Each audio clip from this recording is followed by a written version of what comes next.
Hi there, my name's John Andrews and I'm a physician, and I've been experimenting and researching and been fascinated by meditation for over 40 years. So I just put together some notes here because I think there is some background information, some research that you might find helpful, particularly in relationship to this wonderful little book that's just come out, Meditation for Busy People. And as you can see, it's got a very cute cover, and that's you and me being run ragged by our to-do lists. Now, the interesting thing about being busy, and people think that they're too busy to meditate, is a misunderstanding. Meditation is not about what we're doing, it's about how we do it. So whether you're busy or not busy makes no difference at all. The issue is how to be present and relaxed, and in a way, how to turn up for our own lives. So it's not very surprising to realize that whatever we're doing, whether it's at work or at play, things go better if we turn up. So the important thing is to understand that it's not about what you're doing, or that meditation is separate from everyday life. Meditation becomes a part of everyday life, just allowing yourself to be present, aware, and relaxed. And there's some very interesting research about this. What they did is they got a downloadable app for your smartphone, and it would alert you from time to time randomly and ask you questions. Suddenly it would say, are you present or absent? And how do you feel at this moment? And what was really interesting is that, just self-reported, we seem to be absent about half the time, which is a huge amount of time when you think about it. Half the time not present. And if we want to give the most to each moment and get the most from each moment, we need to be there. And half the time, it turns out we're absent.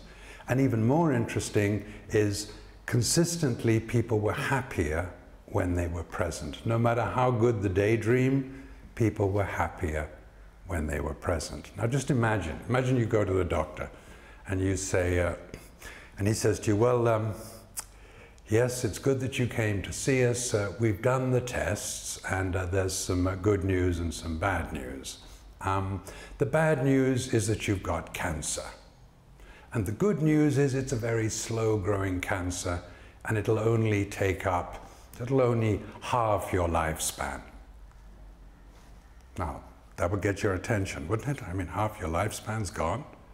And that's what we're doing with this habit of not being present. Half the time is an extraordinary length of time.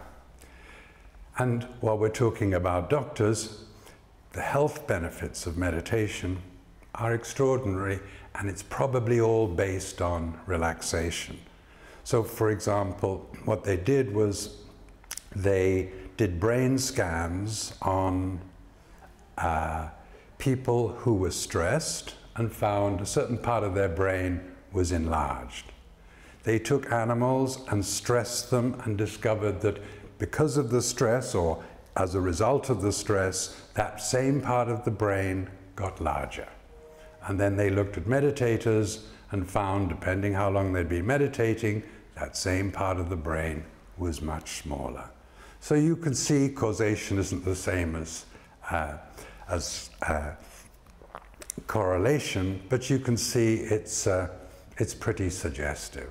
So when 2/3 of all visits to the doctor are stress-related, for stress-related diseases, you can start to see that when relaxation starts to make the stress less, then basically it benefits almost every aspect of our health. So it's not surprising you see research showing that it benefits heart disease, hypertension, depression, anxiety disorder, insomnia. It improves the immunity, helps with pain management. Enormous list of benefits from meditation. So it's not surprising that today large businesses are all suddenly taking notice of meditation. A few years ago there were about 50 papers a year on meditation. Now there are about 500 every year. That's how much interest is suddenly developing in this topic. And when, as the evidence shows, people feel better and they're healthier, if you're running a business, as major business people say, if you're not taking care of the people in your company, you're not taking care of the company. So here is meditation which improves the lot of the people in the company, and it improves the company. It's a benefit for everyone. It's a win-win for all concerned. The other interesting thing about meditation is that it's really about relaxation. That's the key. So when you relax, for example, the research shows people are more creative. Very interesting. In today's world of change, that's incredibly valuable. They're also discovering that in schools, it's really beneficial in schools. People are more relaxed, they're less uptight, they're less aggressive. Incredible changes. Now, there's an important point here. You'll often see that meditation is often described as being concentration, or you'll see the word focusing on the subject of meditation. Now, you have to be very careful. Meditation is relaxed awareness. It's not about concentration. It's not about focusing. That's not meditation. And interestingly, the research recently on creativity showed that the people who are trying to concentrate and call that meditation, that doesn't help creativity. It's the relaxed awareness which supports meditation. So you could understand this. You could say, imagine you're in a train. Okay, so you're in a train, you're reading a book, jogging along, trying to read, concentrating on each word, joggity jog, there you are, reading along, and then you decide you're going to put the book down and just stare out of the window. It's not that you're looking at anything in particular, but you're seeing everything. That's a way of understanding the difference between concentration and relaxed awareness. Or, for example, imagine you're just standing by the side of the road, just watching the traffic go by. You're not looking at anything in particular, you're just noticing what's happening. So I'll give you another example. Supposing I say to you, look, in a moment I'm going to ask you a question, and that question is going to be, did you notice me just scratch my head while I was talking to you asking about the question? I'm guessing quite a lot of you just noticed me scratch my head. And I'm guessing a lot of you didn't say to yourself, oh, I got some shampoo that would fix that, or I wonder if he's got head lice. I suspect that you just let me scratch my head. It's his head, he wants to scratch his head, nothing to do with me. And you were completely aware of the head being scratched, but you didn't have to go there and have a conversation about it. You didn't have to discuss it. You didn't have to decide it was a good thing or a bad thing. No comment. So you see how easy that is? That's really all we're talking about. That's really the starting point of meditation, of watching, of just relaxed awareness. You were aware of something, but you didn't have to go and get involved in it. Now, with the proviso, of course, that it's really easy for you to be completely indifferent about what's going on with my head. It's a little harder to be equally indifferent about what's going on with your head, but it is the same thing. We do it all day long. We're noticing things without getting involved. So we know how to do it, it's just we've never applied it to our own thoughts and feelings. So for example, let's say you're standing by the side of the road again, watching all the traffic go by, just watching, noticing the cars, but not particularly noticing any one car. And let's say your own car got stolen yesterday. Suddenly, you'd be on that like a flash. If you saw your stolen car go by, you'd be on it, right? You'd be focused on your car. Your mind even might be stopped. You'd be really present, focused. Your mind might stop, but it's not meditation. Now that's a really important distinction to understand. So for example, supposing someone sticks a pin in your arm. A moment ago you didn't even realize you had any skin there. Now suddenly all your attention goes to that one area of your skin. You're totally focused on that area of the skin, and again, your mind may be stopped. You're in the moment, but that's not meditation, because the moment you put all your attention into that one area of your skin, your awareness of everything else disappeared. So meditation is just this relaxed awareness of just watching, just like you watch the traffic going by. Now we're going to discover how to watch the traffic of the mind, the thoughts and the feelings as they go by. And the mind is a really amazing mechanism, but you wouldn't want it to be the boss. That's the problem. So the habit we have is when thoughts and feelings go by, we get locked onto them, and in a way we're letting the thoughts and feelings dictate what we do, which actually it's the wrong tool for the wrong job. So let's say you wouldn't want your hand to be in charge of your life. I mean, if your hand flips this way and that way and pulls you all over the place, you'd think, well, I'm crazy. Right. Letting your thoughts and feelings take you all over the place, it's equally crazy.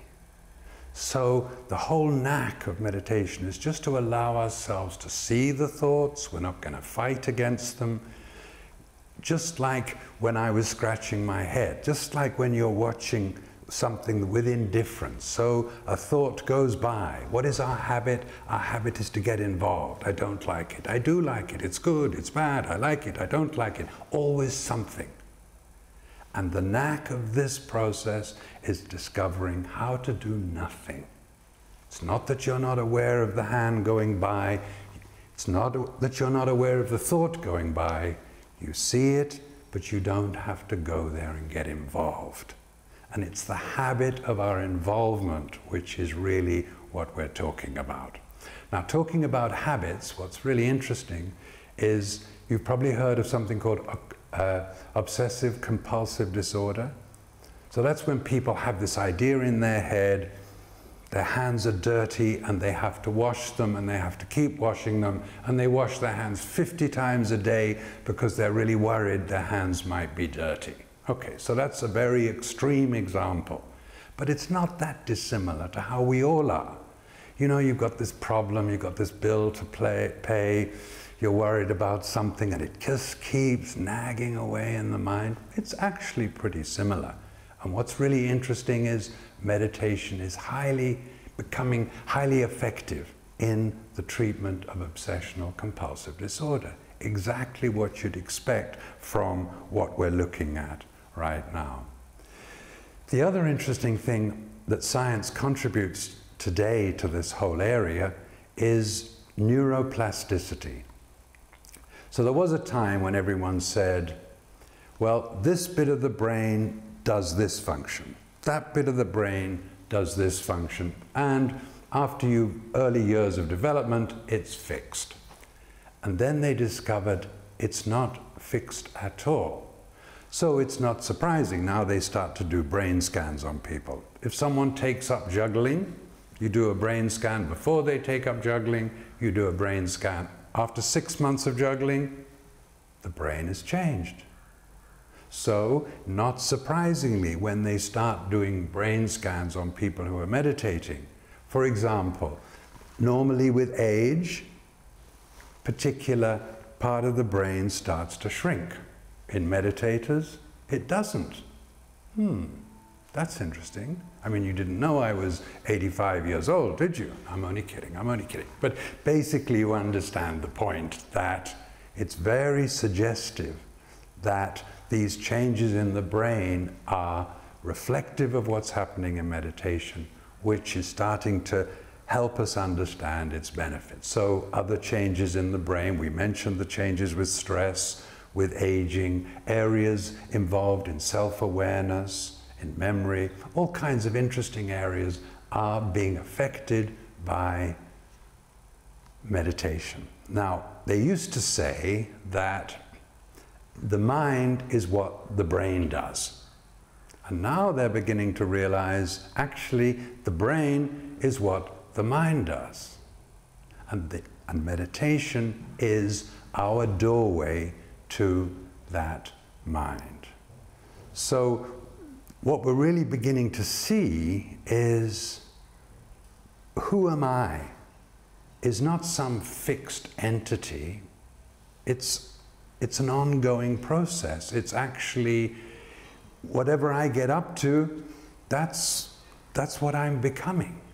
And then what you start to realize is we're really self-creating organisms, which is an extraordinary possibility. There's another interesting area of research. You hear people talk about meditation and how selfish it is, and people just watching their navels, and you know, they should be out helping other people. But then they did this really interesting bit of research. These Harvard guys, they offered meditation to a group of people. So they now had this group of people, all of whom wanted to do this meditation program 1 hour a week. So then they randomly divided this group into two. One half had the meditation program, the 1 hour a week, and the other half were put on the waiting list. And then when it was all over, they then called everybody back one at a time for an unrelated interview. Now they set up the waiting room, so they had 3 chairs, 2 chairs were occupied, and 1 chair was empty. So in comes the person, 1 chair empty, they sit on the chair. And the background research to understand the situation is, if you're in a room with 3 people and the other 2 people do something, you tend to do the same. That's what they've discovered.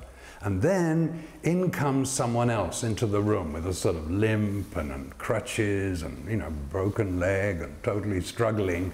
Now the question is, what is anyone going to do? So these 2 people who are actually part of the experiment, and so is the person with the crutches, the 2 people don't move.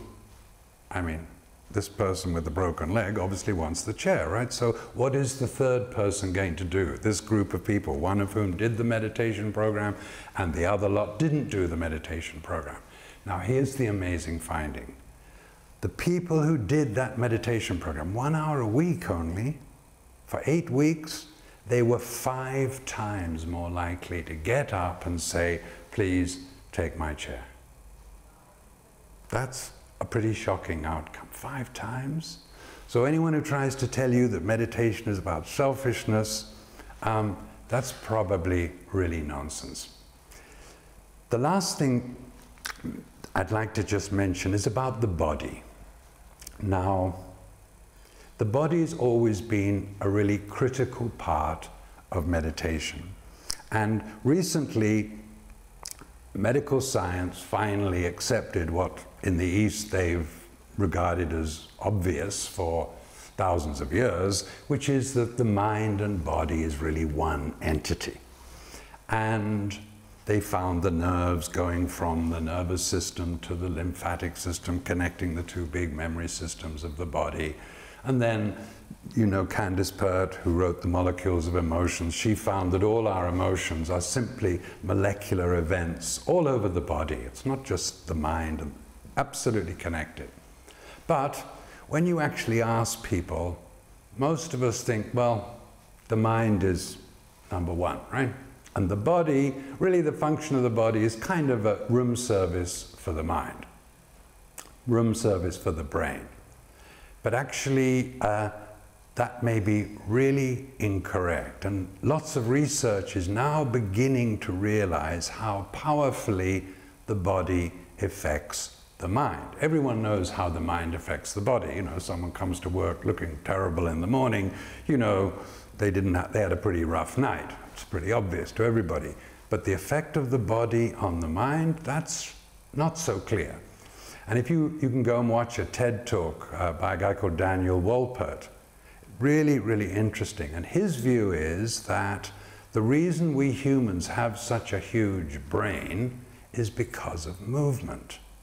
All our survival, whether it's for food or sex, depends on movement. Accurate movement is the key to the survival of the species. And in his view, that's why we have such a large brain.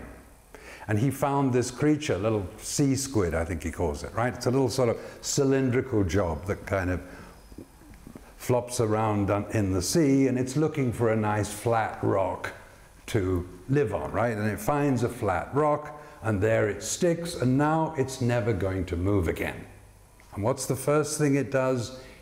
Eat its own nervous system. Interesting. There's two other, I don't know if you've read any Malcolm Gladwell books, but he has some nice stories to tell exactly in this same area. So he describes how there's these two scientists who are interested in facial recognition. So first they identify 630 different facial expressions. So then they get in front of their mirrors with their anatomy books and they just make faces in the mirror, completely artificial expressions, just to see which muscles are affecting which facial expression, looking at their anatomy books, working it all out. They've been working for a couple of months, and then they come to work in the morning, and he looks at him, they look at each other and go, wow, well, what's wrong with you? Because I don't know, I mean, what's wrong with you? What happened, right? And they're almost in tears, these guys, right? Suddenly. And then they realize they've just spent the previous few days trying to work out what were the facial muscles responsible for looking sad. And they'd made themselves depressed. Interesting, huh? The body affecting the mind. Another example he gives is these researchers got this group of students and said, look, we've got these great new headphones and we want to test them out.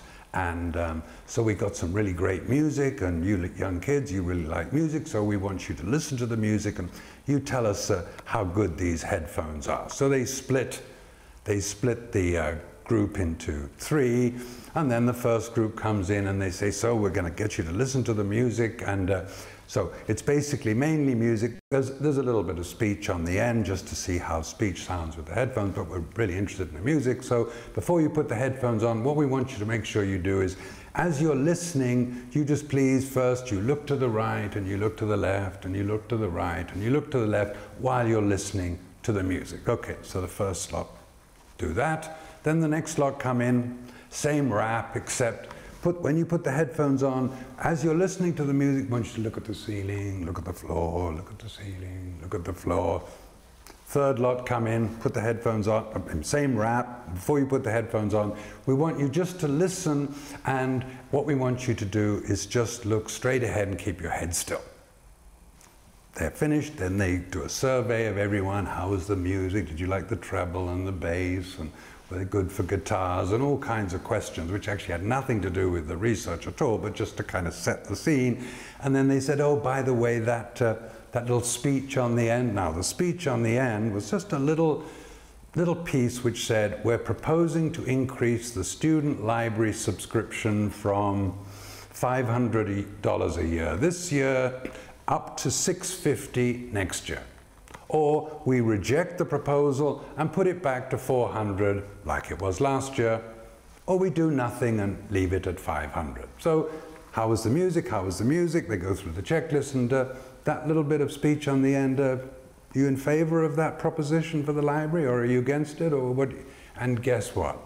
All the ones who did this said, no, terrible idea, I wouldn't do that, no, really bad idea. The ones who did this said, yes, that's a really good idea, I would increase the, can you believe it? And then all the ones who kept their heads still said, no, I'd leave it alone, wouldn't touch it, right? As Malcolm Gladwell writes, he said, if that doesn't turn the hair up on the back of your head, nothing will. I mean, it's shocking. I mean, I'd like you to meet my brain. Think of that. The mind and body are hugely connected. And it's absolutely important that we understand that, because if, as I said, meditation and the body have always been really closely connected for a very simple reason. I mean, this guy could be anywhere. You're thinking of this, you're thinking of that. The body, at least, is here now in real time. So supposing actually this whole idea, I mean, you must have noticed, people are always spending their life telling you, make sure you turn up for school, and make sure you turn up for work, and make sure you turn up for class, and make sure you turn, but no one, you ever meet anyone who's actually, someone said, and make sure you turn up for your own life. Strange omission, really, when you think about it, because, you know, you can probably manage without granddad's funeral, but your own life, that's not to be missed. So let's say, actually, that's not a bad idea. How would I learn to turn up for my own life? So what would help me? The body, because the body is present in real time. Very simple. And that's the origin of yoga, for example. The idea was you keep the body still and the mind will become still.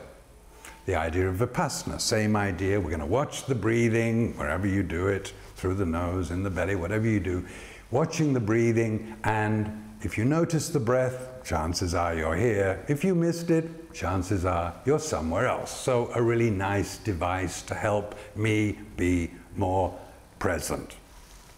But thinking of neuroplasticity, I mean, if the brain changes with 6 months of juggling, just imagine how many changes there have been since yoga was invented thousands of years ago, or Vipassana was proposed 2,500 years ago.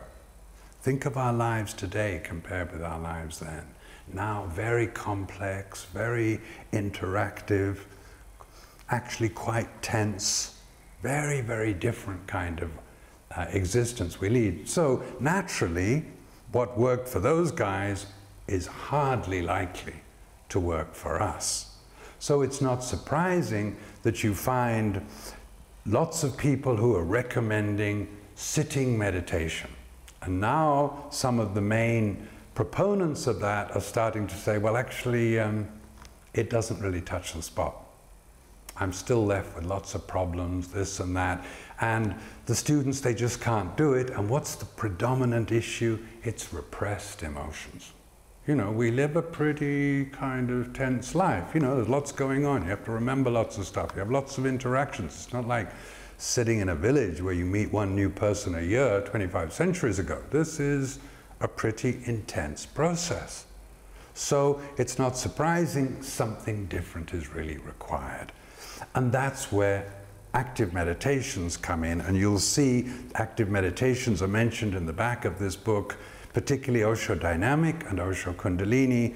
We'll deal with them in detail on another occasion, but suffice to say that basically the most important part, for example, of dynamic is to let off steam. If you try and sit down, you just realize you're kind of boiling inside, and then you say, oh, I can't meditate, so whereas, interestingly, if you move your body wildly, then you notice actually the center is quiet. So active meditations are much more appropriate for today's modern hyperactive people naturally. So have a look at those meditations in the back of that book, try them. We'll go into the details on another occasion, but essentially about active meditations, think of it this way. Meditation is presented as rather serious, where you have to sort of sit in a particular posture, and it's sort of somehow got this slightly kind of grim energy to it, and it's made spiritual and religious and esoteric and complicated, whereas actually it's just about living. It's really the Get a Life program. It's about adding something that's alive and vibrant with celebration and dance and totality, and that's what meditation can really bring to your life.